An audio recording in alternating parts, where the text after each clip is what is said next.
حضرت آدم علیہ السلام اور حضرت اماں حوا سلام اللہ علیہا کے متعلق سوال کیا جاتا ہے کہ ان سے پہلے دنیا میں کیا تھا اور یہ دنیا کیسے وجود میں آئی تھی۔ محترم ناظرین، یہ بھی بتائیں گے کہ حضرت آدم علیہ السلام سے پہلے اس دنیا میں کون سے پیغمبر آئے تھے، حضرت آدم علیہ السلام جنت سے زمین پر کہاں اتارے گئے، اور حضرت آدم علیہ السلام کی تخلیق مٹی سے ہی کیوں ہوئی اور وہ مٹی کہاں سے لائی گئی تھی، حضرت آدم علیہ السلام نے دنیا میں زندگی کیسے گزاری اور جنت سے اترنے کے بعد جنت سے اپنے ساتھ کیا چیز لے کر آئے تھے، اور یہ بھی بتائیں گے کہ حضرت آدم علیہ السلام کی وفات کب اور کیسے ہوئی۔ محترم دوستو، سب سے پہلے یہ جان لیجئے کہ مذہبی کتب اور مختلف ماہرین اور سائنسدانوں نے تھیوریز پیش کی ہیں جن کے مطابق زمین پر آدم علیہ السلام کو اتارنے سے پہلے شیطان کو پھینکا گیا تھا، یعنی حضرت آدم علیہ السلام کی تخلیق کے بعد حضرت آدم علیہ السلام کو جنت میں بھیجا گیا اور فرشتوں کو انہیں سجدہ کرنے کا حکم دیا گیا تھا۔ اس پر شیطان نے انکار کر دیا، جس وجہ سے ابلیس کو جنت سے نکال کر زمین پر پھینک دیا گیا، جہاں ہزاروں سال یہ روتا رہا، اور پھر اس نے اللہ تبارک و تعالیٰ سے قیامت تک مہلت لے کر اولاد آدم کو راہ راست سے بھٹکانے کی کوشش کی۔ محترم دوستو، ابلیس ایک جن تھا اور آگ سے بنا ہوا تھا، اس لیے قیاس کیا جاتا ہے کہ زمین پر حضرت آدم علیہ السلام سے پہلے جنات موجود تھے۔ جنات کے فتنہ و فساد کی وجہ سے اللہ کے حکم سے فرشتوں کی فوج بھیج کر ان کو ختم کر دیا گیا، اور بچے ہوئے جنوں کا بسیرا جزیرے اور سمندر ہو گئے تھے۔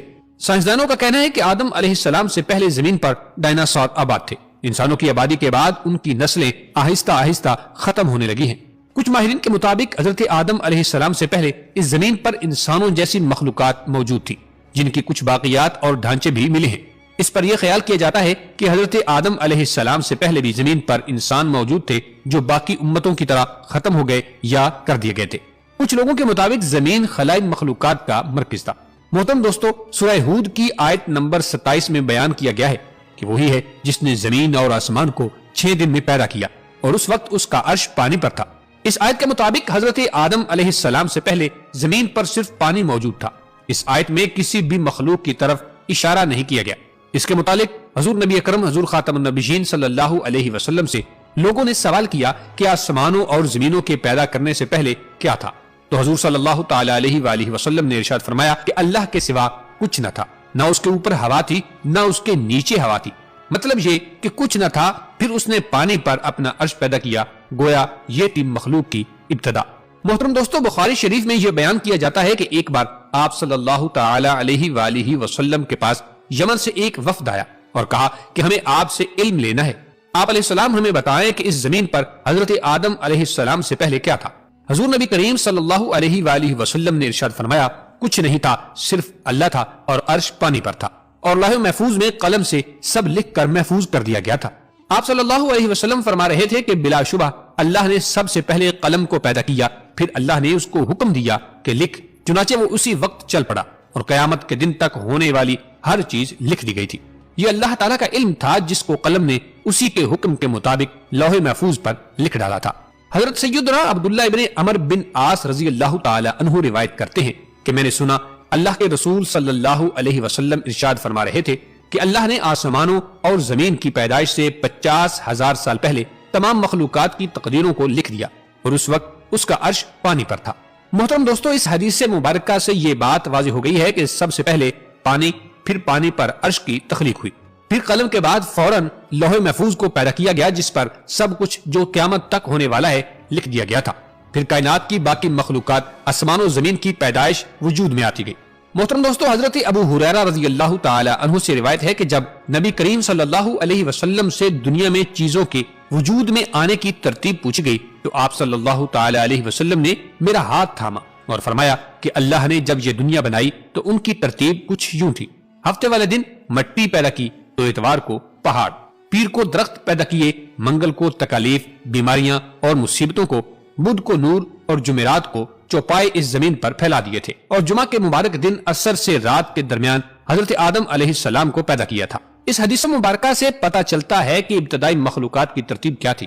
ان میں سب سے آخری نمبر حضرت آدم علیہ السلام کا تھا، جبکہ آدم علیہ السلام نسل انسانی میں سب سے پہلے فرد اور تمام انسانوں کے باپ ہیں۔ ناظرین گرامی، جب انسانوں سے پہلے فرشتے اور جن پیدا ہو چکے تھے، صاحب عقل مخلوقات میں سب سے پہلا نمبر فرشتوں کا، دوسرا نمبر جنوں کا اور آخری نمبر انسانوں کا ہے، جیسا کہ اللہ پاک قرآن مجید فرقان حمید کی سورۃ الحجر آیت نمبر 27 میں ارشاد فرماتے ہیں، اور اس سے پہلے جنات کو ہم نے لو والی آگ سے پیدا کیا۔ جنات کے بارے میں حضرت عبداللہ ابن عباس رضی اللہ تعالی عنہ فرماتے ہیں کہ حضرت آدم علیہ السلام کی تخلیق سے 2000 سال پہلے جنات پیدا کیے گئے تھے۔ وہ ہماری اس زمین پر آباد تھے، مگر آہستہ آہستہ اور فتنہ و فساد میں مبتلا ہوتے گئے، اور جب وہ حد سے بڑھ گئے اور ناحق خون بہانے لگے تو اللہ تبارک و تعالیٰ نے ان کی طرف فرشتوں کا ایک عظیم لشکر بھیجا، جن سے جنات اور فرشتوں کے مابین زبردست مارکا آرائی ہوئی، اور اس مارکا آرائی میں جنات کو تہس نہس کر دیا گیا، اور وہ پناہ لینے کے لیے سمندر کے جزیروں، جنگلات اور پہاڑوں پر چلے گئے تھے۔ ان کو زمین کے ہر حصے سے نکال دیا گیا، چنانچہ آج تک ان کے رہنے کی جگہ یہی جزیرے، جنگلات اور پہاڑ ہیں۔ محترم ناظرین، یہاں آپ کو یہ بھی بتاتے چلے کہ آدم علیہ السلام کی تخلیق مٹی سے ہی کیوں ہوئی، اور وہ مٹی کہاں سے لائی گئی تھی۔ حضرت آدم علیہ السلام کی نہ ماں ہے نہ باپ، بلکہ اللہ تبارک و تعالیٰ نے ان کو مٹی سے بنایا ہے۔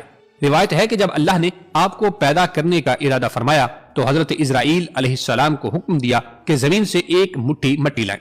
اللہ کے حکم کے مطابق حضرت اسرائیل علیہ السلام نے آسمان سے اتر کر زمین سے ایک مٹھی مٹی اٹھائی تو پوری روئے زمین کی پرت چھلکے کی مانند اتر کر آپ کی مٹھی میں آ گئی تھی، جس میں مختلف رنگوں، مختلف کیفیتوں والی مٹی تھی، یعنی سفید، سیاہ، سرخ، زرد رنگ والی، نرم و سخت، شیریں اور تلخ، نمکین اور پھیکی، سب کیفیتوں والی مٹیاں شامل تھیں۔ اس مٹی کو مختلف پانیوں سے گوندنے کا حکم ارشاد فرمایا گیا، چنانچہ ایک مدت کے بعد یہ چپکنے والی بن گئی، پھر ایک مدت تک یہ گوندھی گئی تو کیچڑ کی طرح وہ گارا بن گئی تھی، پھر یہ خشک ہو کر کھنکھناتی اور بجتی ہوئی مٹی بن گئی۔ پھر اسی مٹی سے اللہ تبارک و تعالیٰ نے حضرت آدم علیہ السلام کا پتلا بنا کر جنت کے دروازے پر رکھ دیا گیا، جس کو دیکھ دیکھ کر فرشتوں کی جماعت تعجب کرتی تھی، کیونکہ فرشتوں نے ایسی شکل و صورت کی کوئی مخلوق کبھی پہلے نہیں دیکھی تھی۔ محترم دوستو، اللہ تبارک و تعالیٰ نے اس پتلے میں روح کو داخل ہونے کا حکم ارشاد فرمایا، چنانچہ روح داخل ہو کر جب آپ کے نتنوں میں پہنچی تو آپ کو چھینک آئی۔ جب روح زبان تک پہنچی تو آپ نے الحمدللہ پڑھا، اور اللہ تبارک و تعالیٰ نے فرمایا یرحمک اللہ، یعنی اللہ تم پر رحمت فرمائے۔ اے ابو محمد یعنی آدم، میں نے تم کو اپنی حمد ہی کے لیے بنایا ہے۔ پھر رفتہ رفتہ پورے بدن میں روح پہنچی اور آپ زندہ ہو کر اٹھ کھڑے ہوئے۔ اللہ تعالیٰ نے حضرت آدم علیہ السلام کو 4 عظیم شرف اور مرتبے عطا فرمائے تھے۔ نمبر 1، اپنے ہاتھ سے پیدا فرمایا۔ ایک بات یہاں یہ واضح کرتے چلیں کہ اللہ تبارک و تعالیٰ وجود سے پاک ہے، تو ہاتھ سے مراد اپنی نگاہ کرم نواز اور اپنی رحمت خاص سے پیدا فرمایا۔ نمبر 2، پھر روح پھونکی۔ نمبر 3، فرشتوں کو سجدہ کرنے کا حکم فرمایا۔ نمبر 4، اشیاء کے ناموں کے علم سے سرفراز فرما دیا تھا۔ دوستو، مختلف مذاہب کی کتابوں میں یہ لکھا ہے کہ ابلیس یعنی شیطان جن تھا، اور اللہ تعالیٰ نے اس کی عبادات کے باعث اسے فرشتوں میں شامل کر لیا تھا اور اسے ان کا سردار بھی بنا دیا تھا۔ اس کے بعد اس کی ریاضت کا سلسلہ جاری رہا۔ اس کائنات کا کوئی ایسا چپا یا کوئی ایسا ٹکڑا نہیں جس پر ابلیس نے سجدہ نہ کیا ہو۔ یہ ان سجدوں، ریاضتوں اور عبادات کا نتیجہ ہی تھا کہ اللہ تبارک و تعالیٰ نے ابلیس کو فرشتوں کا سردار بنایا۔ لیکن پھر شیطان غرور کا شکار ہوا، اس نے مٹی کے پتلے یعنی حضرت آدم علیہ السلام کو سجدہ کرنے سے انکار کر دیا۔ جب اللہ تبارک و تعالیٰ نے آدم علیہ السلام کو مٹی سے بنایا تو سب کو کہا کہ ان کو سجدہ کیا جائے، لیکن ابلیس کے اندر ایک غرور تھا، ایک گھمنڈ تھا۔ اس نے کہا میں آگ سے بنا اور یہ مٹی سے، میں اسے کیوں سجدہ کروں؟ اس نے سجدہ کرنے سے انکار کر دیا، اور یہاں سے خیر اور شر کی طاقتوں کے درمیان جنگ کا آغاز ہو گیا تھا۔ قدیم صاحب لکھتے ہیں کہ جب شیطان کو اللہ تبارک و تعالیٰ نے حضرت آدم علیہ السلام کو سجدہ کرنے کا حکم دیا تو اس نے غرور و تکبر کرتے ہوئے حضرت آدم علیہ السلام پر حقارت سے تھوک دیا تھا۔ شیطان کا تھوک حضرت آدم علیہ السلام کے پیٹ پر گرا، اور اس کے بعد اللہ تبارک و تعالیٰ نے حضرت جبرائیل علیہ السلام کو تھوک والی مٹی نکالنے کا حکم ارشاد فرمایا۔ حضرت جبرائیل علیہ السلام نے یہ مٹی نکالی تو حضرت آدم علیہ السلام کے پیٹ پر ایک چھوٹا سا سوراخ بن گیا۔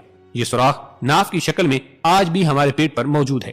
اللہ تعالیٰ نے اس ناف کی مٹی سے جس پر شیطان نے تھوکا تھا کتے کو بنا دیا تھا۔ ناظرین گرامی، کتے کی تخلیق کے متعلق مختلف روایات ملتی ہیں، جبکہ حضرت آدم علیہ السلام اور حضرت اما حوا سلام اللہ علیہا کو اللہ تبارک و تعالیٰ نے زمین پر بھیجا تو شیطان نے زمین پر موجود درندوں کو ورغلایا کہ وہ ان دونوں کو کھا جائیں، تو تب اللہ تبارک و تعالیٰ نے کتے کو پیدا کیا تھا، جس نے حضرت آدم علیہ السلام اور حضرت اما حوا علیہ السلام کی ان درندوں سے حفاظت فرمائی تھی۔ یعنی کتے کی پیدائش حضرت آدم علیہ السلام کو زمین پر بھیجنے کے فوراً بعد اللہ تبارک و تعالیٰ نے فرمائی تھی۔ حضرت ابو موسیٰ اشعری رضی اللہ تعالیٰ عنہ سے روایت ہے، نبی کریم صلی اللہ علیہ وسلم نے ارشاد فرمایا، اللہ تعالیٰ نے حضرت آدم علیہ السلام کو ایک مٹھی خاک سے پیدا فرمایا۔ یہ مٹی